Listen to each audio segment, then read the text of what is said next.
NTV মালয়েশিয়ার আয়োজনে মালয়েশিয়ায় গণমাধ্যম কর্মীদের সঙ্গে এক নৈশভোজে অংশ নিয়েছেন ঢালিউডের জনপ্রিয় অভিনেত্রী পূজা চেরি।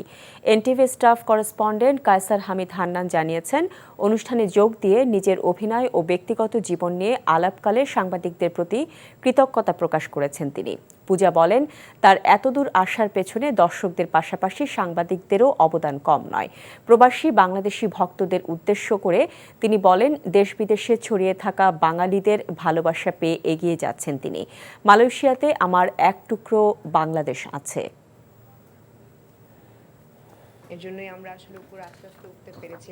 আমরা যারা আর্টিস্ট আছে আপনাদের প্রতি থ্যাঙ্কফুল, এবং এভাবেই আশা করছি সাপোর্ট করে যাবেন, ভালোবেসে যাবেন। এবং আরেকটা কথা হচ্ছে, আমি যে আসছি, আপনারা যে ছুটে এসেছেন এর জন্য অনেক অনেক ধন্যবাদ।